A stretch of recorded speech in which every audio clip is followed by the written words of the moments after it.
Welcome back to another episode of Sound Pals Stay at Home and Watch Movies. I'm here with my friend Touly. Say hi, Touly. Hi, guys. Today we're going to be reviewing Gemini Man, and just fair warning, there's going to be spoilers up ahead, so you've been warned. An over-the-hill hitman faces off against a younger clone of himself. So as cast, we have Will Smith, Mary Elizabeth Winstead, Oliver Owen, Benedict Wong, Douglas Hodge. And like always, I'm going to start off my reviews with my pros. Let's start off by saying that this movie was directed by Ang Lee. One of my pros is that Ang Lee's always thinking about the future. What he did was that he future-proofed this movie in the way that he wanted to record it in a high frame rate. So he did it to future-proof it. He recorded in a high depth resolution and frame rate also, so that down the line, this film wouldn't, in a sense, degrade itself over time. It will hold up as new formats would come along, and it will lend itself better to changing and transferring into other formats easier, so it wouldn't lose much of its aspect ratios. So if you take it into perspective, when you change it from full screen to widescreen, you do change some things. You do change from a full screen to widescreen, not only stretching it, but you do also degrade some of the pixels. In a sense, what he's doing, recording at higher frame rate, you do keep some of the data per se. You actually stretch it, but you keep some of the resolution. You keep some of the pixels. So it doesn't degrade the film that much.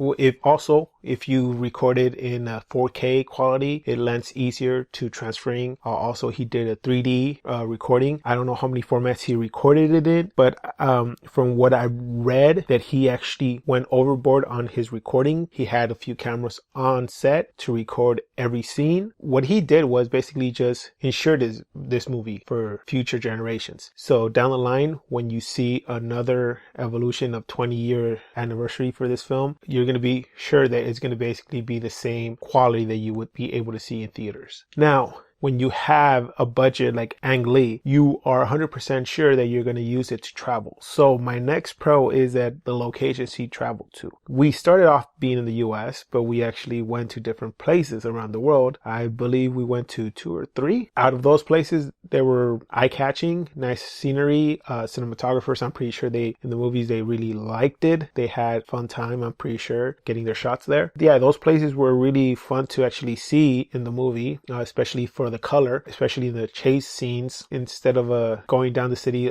for example, in Mission Impossible, where you're just going down a city, which is a two-tone city, you're going down Colombia, you're going through a city and you see all these graffiti on the wall and everything, murals and stuff, all these colors popping out at you during the motorcycle chase, and these colors coming at you. So it's this breath of fresh air to see colors rushing at you during a chase scene. Now, that's it for my pros. Now I'm going to go on to my cons. Will Smith's clone, the de-aging process. Well, this still feels kind of weird to me. Every time I see this, not just in this movie, but in other movies and films, it looks wrong every time I see it. I really can't seem to understand why they can't get this process down right. It looks to me like it's like an unfinished rendering. If you know what I mean, is like if you've seen the rendering 3D model of Shrek, it almost seems like something like that. It feels like it's still mid-process 3D molding. And I'm like, okay, is this not finished yet? I know it's not that bad, but to me, it feels like, yeah, just, it's not done cooking, keep it in the oven a little bit more. Because of that, it just lost me in the film. I mean, and when the second clone came out, I just flipped the table. I was like, okay, now when is the infant in the stroller going to come out? The little tiny baby Will Smith. I was over the edge. I was like, I'm done. I'm done with this movie. So that brings me to my next point, the story. It's not an original story for me. We've seen these kind of stories before where there's a good guy. He's so good at what he does, so he gets cloned. Now, you send in the clone to get rid of the original guy, and guess what? The original always ends up being better than the clone. And this always ends up to being the case. For example, movies like Resident Evil, Oblivion. We can even go as far as other stories such as Hitman, Bourne Identity, Terminator, The Shooter. Those are other stories that don't involve clones, but you get the idea. There's always somebody on the run who's really good at what he does, but the government's after him and they need to get rid of him, but he's too good. So this is to the director. If you're Ang Lee and you're trying to come up with something, we've seen what kind of work you've done. We expect more from you than just a simple story. I know you were kind of concentrating on the filming of the movie and making it aging proof kind of thing, but for this, I would have expected an original story, an artful story, something that we never seen. And on top of that, had that aspect of, look, I filmed it this way so I can preserve it for a longer time. Then I would have been like, there you go, well done. But having this kind of story, why preserve it? We've had dozens of stories like this. It's like a cookie cutter story. Now moving on to my other characters. There was one character I'm going to complain about. It's not because she's a female, but Danny, why was she even in there?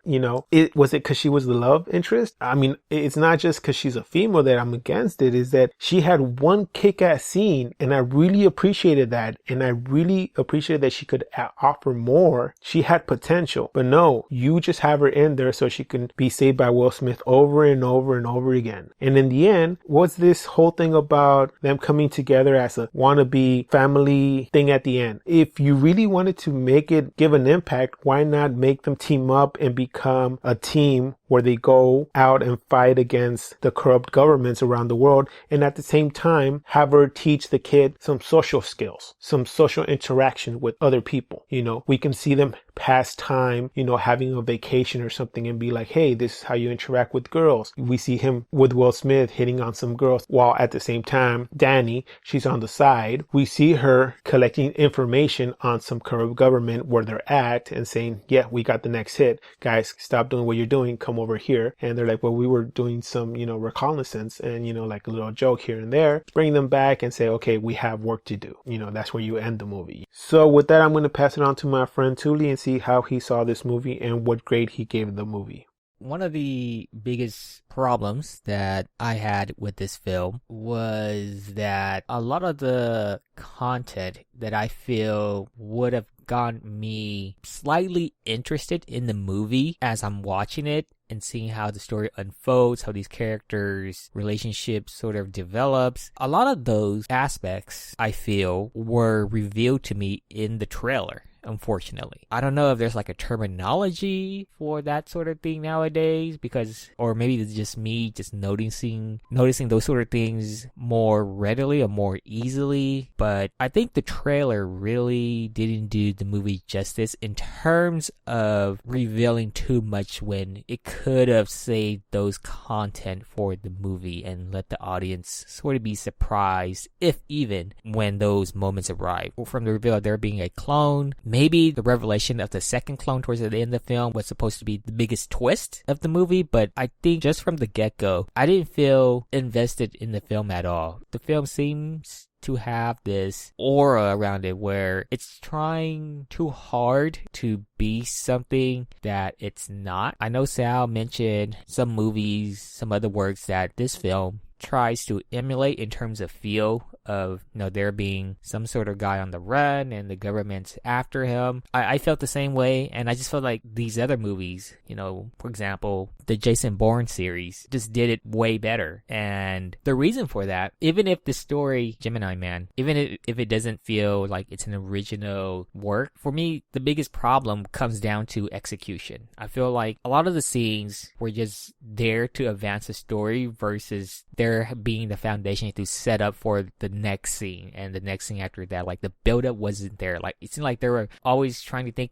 ahead, but at the same time not thinking of how to get to that point. It's like, oh, it'd be nice if we had these characters here now, or these characters at this location to interact with this person, but the buildup wasn't there. And I think Sal has sort of described these sort of situations as in terms of like a metaphor when it comes to cooking, where yes, the end product might look like said food item, like if you were like baking a cake or something, but you kind of overlook this step, and because of that, the cake is lacking this quality. It got me thinking of like other metaphors to sort of explain this too, and I came up with a math metaphor, and it's really simple, really. It's like when your professor or your teacher used to say in algebra, you got to show proof that you knew what you were doing to get to the answer. You might have gotten the answer correct, but how did you get here? And I feel like the film sort of fit this motto where it got the pieces right in terms of how the character should react in these sort of situations. Maybe it's because I'm basing it off movies or other TV series or what have you that I've seen before that I could just relate back and say, oh, okay, I get what they're doing here because I've seen it before, but I still need to see how they get to this point. Like, are they convincing me enough to get to these points that this character should feel this way? For example, right at the beginning, Will Smith's character, Henry, he wants to retire because he's been in the business for too long and he's starting to feel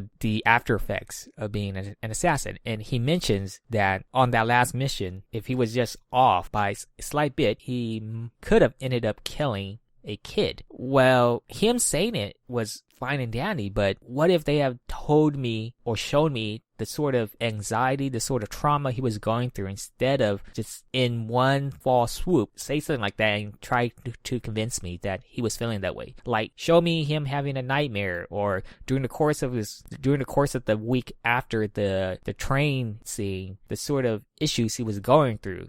Like, I need to see that progression. You can't just come out and say, oh, I don't feel like I can do this anymore, and just leave it at that. And again, I can understand why he would feel that way, because there have been movies and TV series who have dealt with issues like that, the after effect of war or being an assassin, stuff like that. So again, I get what the movie was trying to do, but the setup wasn't there, and it just kept on happening throughout the film. Like, there were too many examples that led up to these moments.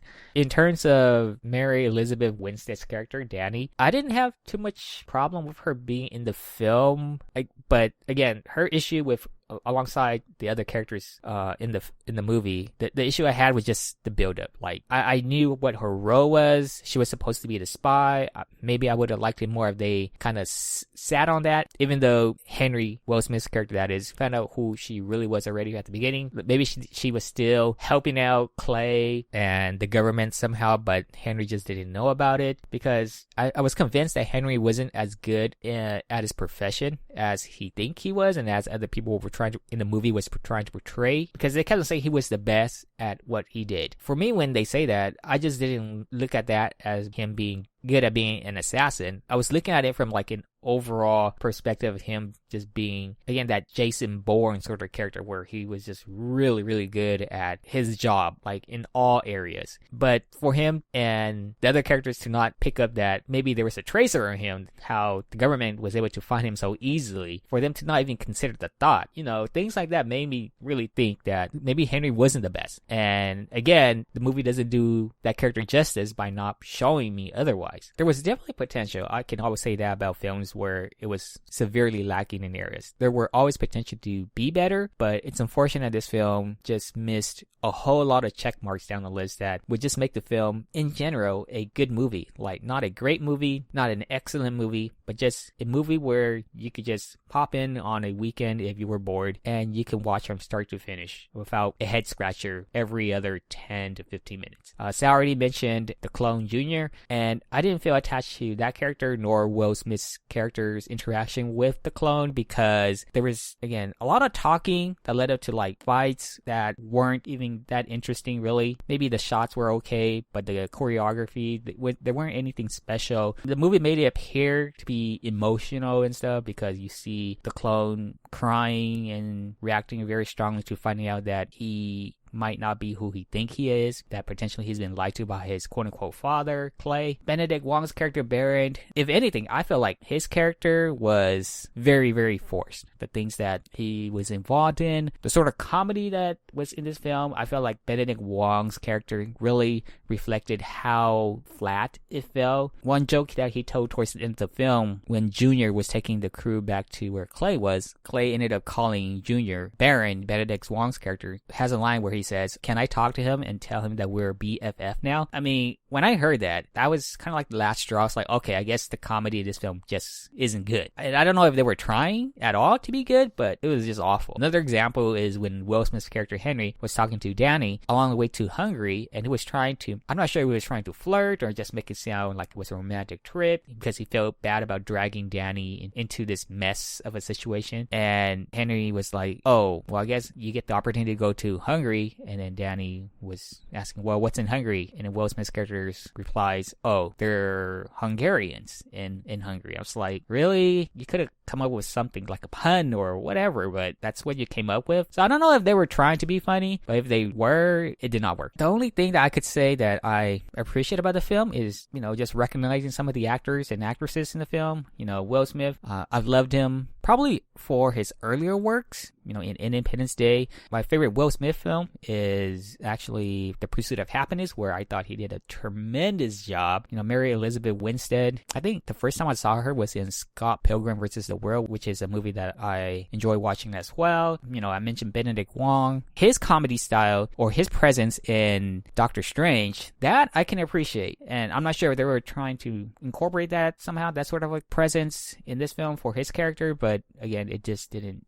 I didn't see it, but I think that's the only thing that I can say that would be a positive about this film. But everything else, from the pacing, the scene transition, character development, the relationship, the dialogues, the choreography, the fight scenes, they were just very bland. I personally wouldn't recommend this film to anybody out there. If you want this sort of vibe that this film is going for, there are a lot more alternatives you could go for, even though if these films don't involve a clone necessarily. My score of this film, initially, I was going to give it a 4, but the more I talked about it here on the podcast, it just made me realize, wow, because I have so much negative stuff to say about this film versus the amount of positive, I might have to go a point lower than my original. So I'm going to give this film a 3 out of 10 instead.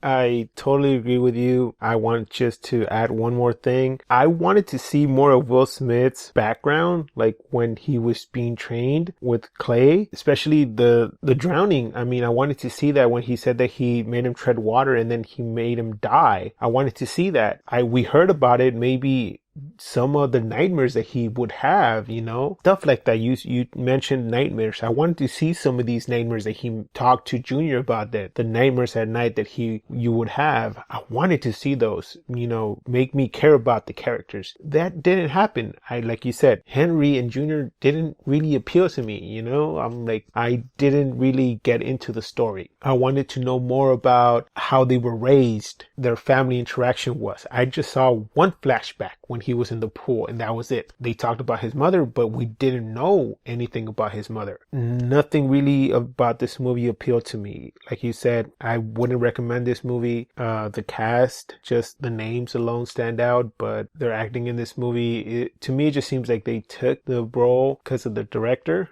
Why wouldn't you? Is Ang Lee. But the story, it just falls short. Like you said, the metaphor you gave was a really good one. There was no proof in this math problem. I got the answer, but there was no proof. My grade is probably going to be the same as yours. Probably 3.5 out of 10. Do yourself a favor. Don't pick this up. Just skip it. So that does it for this review of Gemini Man. Please join us next time when we're going to review Motherless Brooklyn. If I say let me use the can, it means we're coming out. Get Gil, get in the car, get ready to follow. I might need to give someone the slip. Got it? Yeah, problem up the stairs. Use the can, start the car. Got it. Got you. Lionel's got it. Just follow his lead. Come on, you gotta be kidding me. Only what did I say when I came into the office last Tuesday? What? Lionel? You hung up your coat, you put your hat on the third hook. You said, I just saw a girl in the ferry and the smile she gave me is gonna get me through the winter. Then you threw your notebook to Danny and said, how's a guy supposed to keep a marriage together with 22 on the menu? Like I said, Lionel's on point. Please like, comment, and subscribe. You can find our social media links below. And like always, keep watching movies.